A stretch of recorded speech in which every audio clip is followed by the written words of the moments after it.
എല്ലാവർക്കും നമസ്കാരം. ഇന്ന് പറയാൻ ഉദ്ദേശിക്കുന്നത് ഈ വരുന്ന വെള്ളിയാഴ്ച ഇടവം 1-ാം തീയതി അന്ന് 30 വെള്ളിയാഴ്ചയാണ്. അതായത് ആദ്യത്തെ മലയാള മാസത്തിലെ വെള്ളിയാഴ്ചയാണ്. അത് ലക്ഷ്മി ദേവിക്ക് ഏറ്റവും പ്രിയപ്പെട്ട ഒരു ദിവസമാണ്. അന്നേ ദിവസം ഈ പറയുന്ന ഒരു കാര്യം, ലളിതമായ കാര്യങ്ങൾ ചെയ്താൽ നിങ്ങളുടെ ജീവിതത്തിലെ സാമ്പത്തികപരമായിട്ടുള്ള എല്ലാ ദുരിതങ്ങളും നിങ്ങൾക്ക് മാറിക്കിട്ടും. നിങ്ങളുടെ സാമ്പത്തികമായി യാതൊരുവിധ അലച്ചിലും നിങ്ങൾക്ക് ഉണ്ടാകില്ല.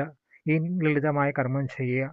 എന്തെന്ന് വെച്ചാൽ, ഒരു ചെറിയ കഷ്ണം മഞ്ഞൾ കയ്യിൽ എടുത്തിട്ട് ഇടത് വശത്തെ കയ്യിൽ വെച്ചിട്ട് വലത് വശത്തെ കൈ കൊണ്ട് കമത്തി പിടിച്ചിട്ട് ലക്ഷ്മി ദേവിയുടെ ബീജാക്ഷര മന്ത്രമായ ശ്രീം എന്ന മന്ത്രം 12 തവണ ജപിക്കുക.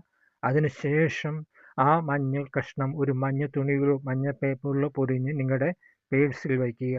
സ്ത്രീകളുടെ പേഴ്സിലായാലും പുരുഷന്മാരുടെ പേഴ്സിലായാലും വയ്ക്കുക. പണപ്പെട്ടി സൂക്ഷിക്കേണ്ടതും വെച്ചാലും കുഴപ്പമില്ല. ഇങ്ങനെ ചെയ്യുക. പക്ഷെ പുരുഷന്മാർ സ്പേഡ്സ് ഉപയോഗിക്കുന്ന സമയത്ത് നിങ്ങൾ യാത്രാ സമയങ്ങളിൽ പാൻറ്റിൻ്റെ പുറകുവശത്ത് വെച്ചിട്ട് ഉപയോഗിക്കരുത്. അങ്ങനെ പോയി പേഴ്സ് ഉപയോഗിച്ച് നമ്മൾ ഇരിക്കുകയാണെങ്കിൽ അതുകൊണ്ട് യാതൊരു ഫലവുമില്ല. അത് നമ്മൾ ഏറ്റവും നിന്ദ്യമായ രീതിയാണ് ചെയ്യുന്നത്. അപ്പോൾ ഇത് പുണ്യമായ ഒരു പ്രവൃത്തിയാണ്. അപ്പോൾ ആ മഞ്ഞ കഷ്ണം നമ്മൾ പുറകു വശത്ത് ഇരുന്നിട്ട് വളരെ സീറ്റിലൊക്കെ ഇരിക്കുന്നത് വളരെയധികം ഗുണം ചെയ്യില്ല. അത് പുണ്യപരമായ കാര്യമല്ലത്. അതുകൊണ്ട് പരമാവധി അത് പേഴ്സിൽ അങ്ങനെ ചെയ്യാതിരിക്കാൻ ശ്രമിക്കുക. ഇതിങ്ങനെ ചെയ്തു പോന്നാൽ നിങ്ങളുടെ ജീവിതത്തിലെ എല്ലാവിധ സാമ്പത്തിക ദുരിതങ്ങളും മാറിക്കിട്ടും. നിങ്ങൾക്ക് പണത്തിന് വേണ്ടി അലയേണ്ടി വരില്ല.